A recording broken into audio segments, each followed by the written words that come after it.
அனைவருக்கும் வணக்கம். மேல்மலையனூர் அங்காளம்மன் கோவிலில் மயான கொள்ளை நிகழ்ச்சி அப்படிங்கிறது வருடா வருடம் நடக்கக்கூடிய மிக பிரம்மாண்டமான ஒரு திருவிழா அப்படின்னு சொல்லலாங்க. இந்த அங்காளம்மன் கோவிலில் மயான கொள்ளையில் ஏகப்பட்ட மக்கள் கலந்து கொள்வாங்க. ஒவ்வொரு நாளும் ஒவ்வொரு திருவிழா போல் ரொம்ப சிறப்பாக நடக்கும் அப்படின்னு சொல்லலாம். இந்த கோவிலினுடைய மாசி பெருவிழா ஞாயிற்றுக்கிழமை இரவு கொடியேற்றத்தோடு தொடங்கியது. இதை ஒட்டி காலையில் மூலவர் அங்காளம்மனுக்கு சிறப்பு அபிஷேகம் தீபாராதனை எல்லாம் நடந்தது. மாலை 6 மணிக்கு சிறப்பு பூஜை தீபாராதனையெல்லாம் நடந்தது. இதையடுத்து இரவு 9 மணிக்கு கொடிமரத்துக்கு சிறப்பு பூஜையும் தொடர்ந்து கொடியேற்றமும் நடந்து இந்த விழா ரொம்ப சிறப்பாக தொடங்கி இருக்கு. இப்போ நிறைய ஒரு கொண்டாட்டத்தோடு நடந்துட்டு இருக்கு அப்படின்னு சொல்லலாம். மேலும் இந்த மயான கொள்ளை பற்றி என்னென்ன தகவல்கள்லாம் சொல்லப்படுது, மயான கொள்ளைன்னா என்ன, இதில் இன்னும் என்னென்ன சிறப்புகள்லாம் இருக்குது அப்படிங்கிற எல்லா தகவல்களையும் நம்ம இந்த வீடியோவில் பார்த்து தெரிஞ்சுக்கலாம். வீடியோ கண்டிப்பாக உங்களுக்கு ரொம்ப பயனுள்ளதாக இருக்கும்.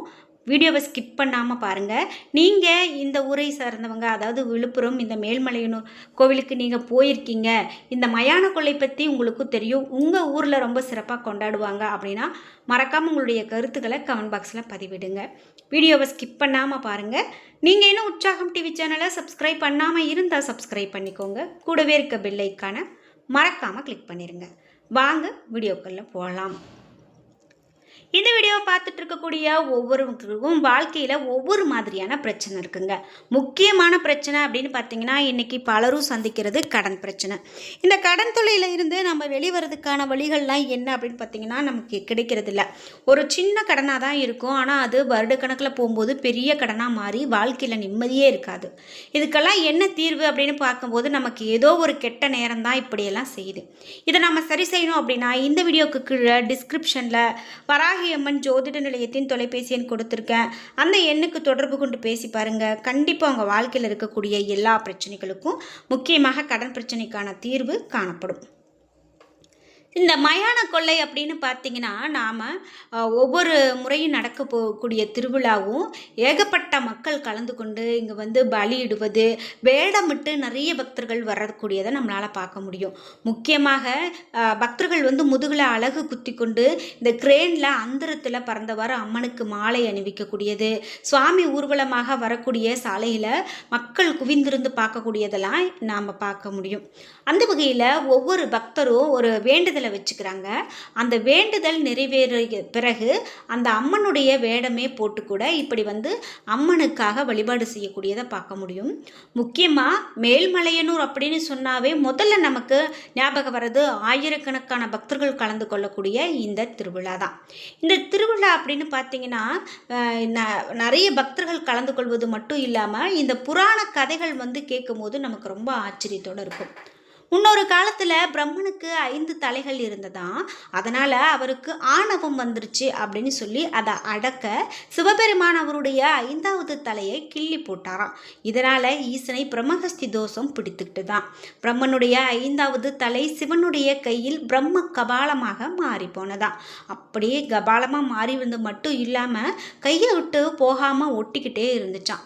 இதுக்கு என்ன செய்யலாம் அப்படின்னு யோசிக்கும்போது சரஸ்வதி தேவியினுடைய சாபத்தால் சிவன் பிச்சாடனார் உருவம் கொண்டு அலைந்து கொண்டிருந்தாராம். பார்வதியும் சிவனின்றி அகோர ரூபம் கொண்டு அலைந்து திரிந்து கடைசியில் மயான பூமியில் ஒரு புற்றினுள்ள பாம்பு வடிவில் வாழ்ந்து வந்திருக்காங்க. சிவன் பெற்றெடுக்கக்கூடிய அதனை உணவையும் பிரம்ம கபாலமே விழுங்கி விட்டதாம். சிவன் பசியோடு திரிந்து கொண்டிருந்தாராம். கடைசியில் பார்வதி தேவி வாழ்ந்து கொண்டிருந்த மயான பூமிக்கு சிவபெருமான் வர்றாரு. ஸ்ரீ மகாவிஷ்ணுவினுடைய ஆலோசனைப்படி பார்வதி தேவி புற்றில் இருக்கக்கூடிய புற்றிலிருந்து வெளியே பெண்ணுரு கொண்டு சிவனுக்கு உணவு சமைக்கிறாங்க.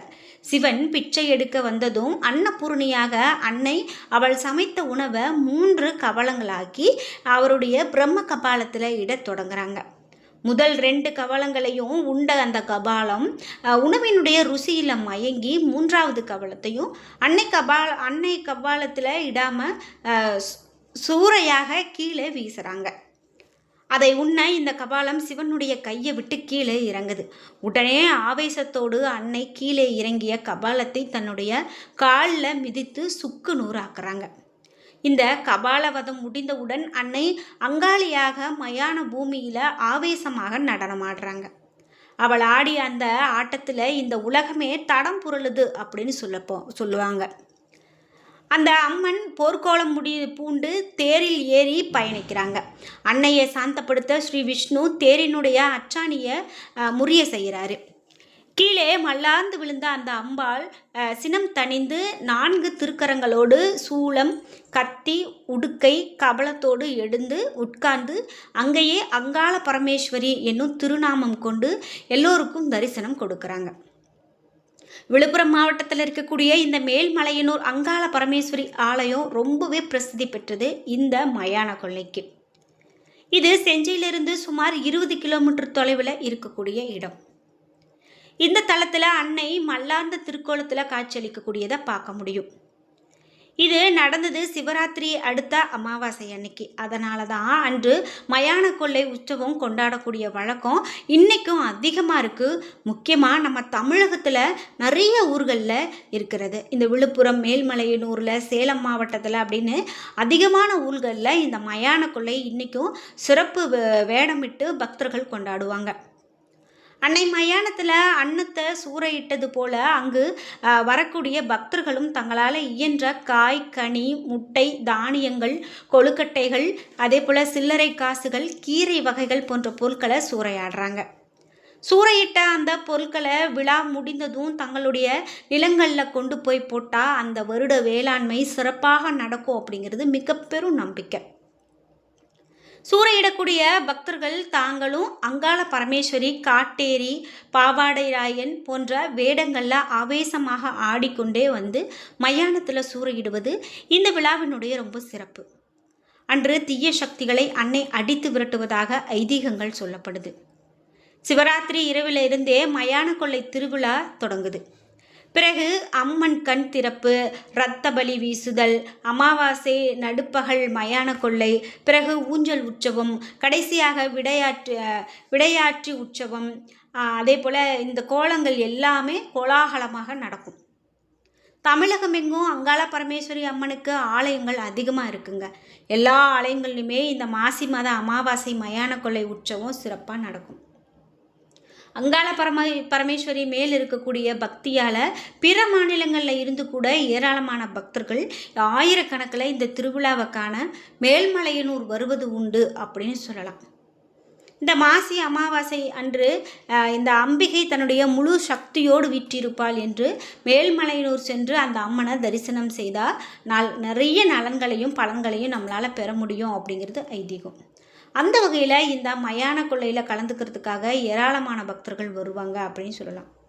முக்கியமாக இந்த மயான கொள்ளையில் அதிகமாக கர்ப்பிணி பெண்கள் கலந்துக்க மாட்டாங்க. ஏன்னா அம்மன் ஆக்ரோஷத்தோடு வர்றதால கர்ப்பிணி பெண்கள் கலந்துக்க மாட்டாங்க. அதே போல் குழந்தைகளும் அதிகமாக கலந்துக்க மாட்டாங்க.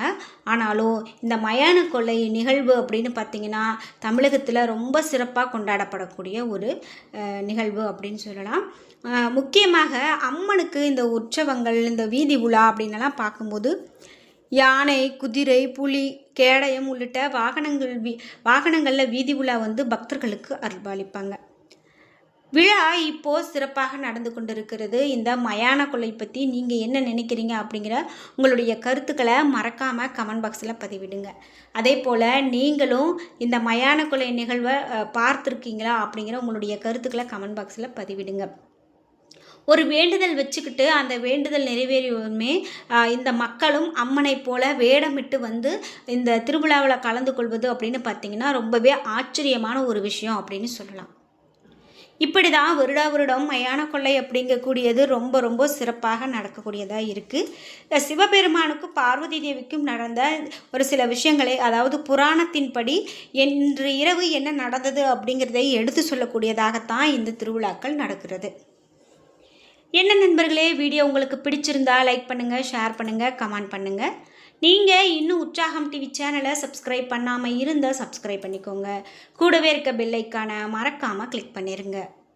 நன்றி வியூவர்ஸ்.